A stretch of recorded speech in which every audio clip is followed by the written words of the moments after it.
Ano ang tatlong test para malaman kung ano yung tamang desisyon? Pag-usapan po natin yan sa devotion natin na ito. Magandang araw po sa bawat isa sa inyo. Welcome back to our 365 Daily Devotions Seminar Edition. Binabati ko po muna si Hashizu, Mark Daniel Bocol, and Lil Sai. Hello po sa inyo. Maraming salamat po sa inyong pagsubaybay dito sa ating channel. Binabati ko po ng happy birthday si Brother June Bagon. And hello po kay Dr. Annie. Now, yung topic po natin ngayon ay voluntary choices. Nung nilikha po tayo ng Diyos, mga kapatid, kahit nung yung pinakaunang tao, sila Adan at Eva, sila po ay merong free will. Merong kakayahang pumili ng pwedeng sumunod sa Diyos, pwedeng piliing sumuway sa Diyos. Ganun po tayo nilikha ng Diyos, meron tayong free will. Hindi tayo nilikha ng Diyos na robot. Nilikha tayo ng Diyos na pwedeng piliing mahalin siya, pwede ring piliing hindi siya mahalin. Voluntary choices are decisions made freely in line with our desires, without external compulsion or force against our will. Scripture shows that people act willingly, whether in obedience or rebellion. Human choices are genuinely voluntary, but not morally neutral. They flow from the condition of the heart. Because of sin, our natural will is bound to choose against God until His grace sets us free. Thus, our voluntary choices reveal both our responsibility and our need for divine grace to truly will what pleases God.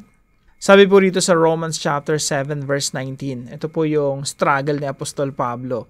Kahit si Apostle Paul, ganito yung sinasabi niya, ito yung naobserbahan niya sa kanyang sarili. For I do not do the good I want to do, but the evil I do not want to do, this I keep on doing. Sapagkat ang mabuti na aking nais ay hindi ko ginagawa, ngunit ang masasama na hindi ko nais ay siya kong ginagawa. Now, ito po yung katuruan natin ngayong araw. Number 1 po, we wish for the best, yet choose the worst. Totoo po yan, mga kapatid, no? Pag nag-iisip tayo, even for ourselves, we wish for the best for ourselves. Yung mga taong nag-aasawa, they wish the best for their marriage. Wala namang taong nag-asawa na ang wini-wish nila dun sa marriage nila sumama at pumangit at pumakla na yung gusto mo matamis, gusto mo nagmamahalan kayo hanggang sa kahuli-hulihan ng inyong buhay till death do us part. Ang tao hindi nagwi-wish ng pangit sa kanyang sarili, pero yet choose the worst. Minsan ang ganda-ganda ng wish mo para sa marriage mo, pero pag may dumating na tukso, minsan pinipili mo yung tukso na makakasira sa marriage. Sipin po ninyo mabuti, ganyan po yung problema ng tao eh. You wish for the best, but when it comes to action, you're choosing actions that will destroy yourself, your family, your marriage, your work, your career, your studies. Gusto natin maging, sa mga estudyante, no? Gusto maging successful sa klase. Pero pagdating sa action, gusto mong maging, let's say, first honor, no? Valedictorian. Pero pagdating sa action, tinatamad, ayaw pumasok sa klase, ayaw mag-aral, 'di ba? Ganun tayo, we wish for the best, yet choose the worst. Pinipili natin yung hindi makakatulong sa atin. We know what to do, but we don't do what we ought to do. Pangalawa po, we decide freely, but God allows sovereignly. Nagde-decide po tayo based on our own volition, based on our, free will. At yung free will po natin, nirespeto yun ng Diyos. Kasi po ang pag-ibig, hindi naman pinipilit. Yung ginawa po tayo ng Diyos, hindi naman tayo pinilit ng Diyos na, okay, mahalin niyo ako sumunod kayo dahil dapat nyo ako mahalin by force. No? Walang puwersahan eh. Hindi pinipilit yung pag-ibig.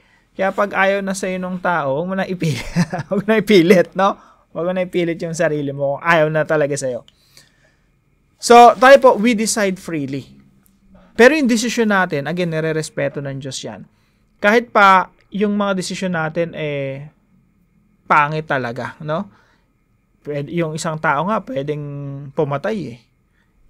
Hindi gusto ng Diyos yun. Hindi yun morally, no? Kagustuhan ng Diyos. It is not God's will for someone to commit murder.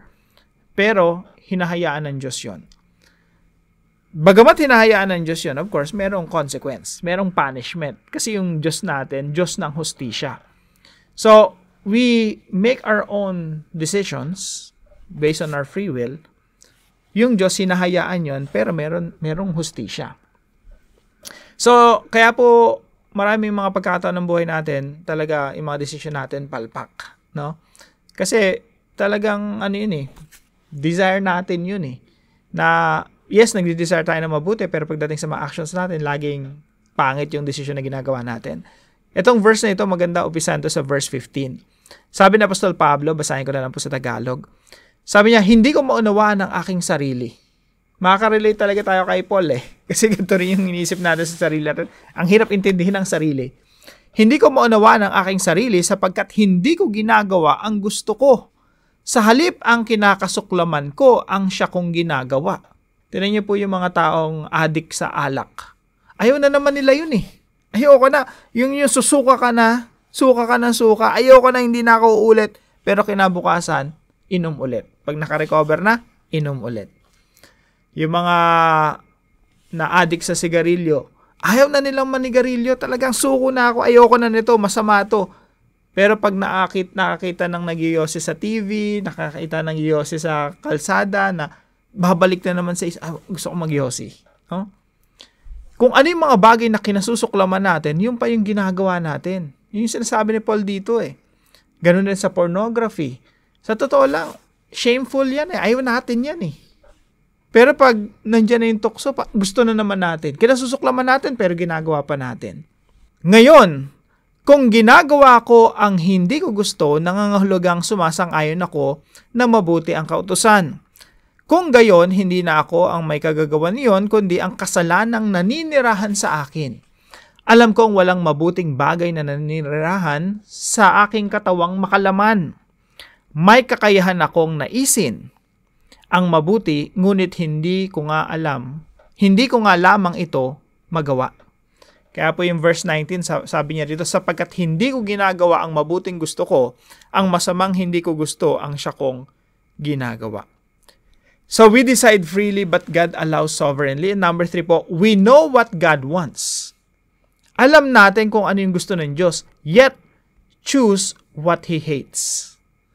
Alam natin kung ano yung gusto ng Diyos, alam natin yung magpapasaya sa Diyos, pero madalas ang pinipili natin yung mga bagay na kinamumuhian ng Diyos. Yung mga bagay na ayaw ng Diyos, yung pa yung pinipili natin. Sa bawat isa po sa atin, madalas gumagawa tayo ng desisyon na alam nating mali, pero yung pa yung ginagawa natin.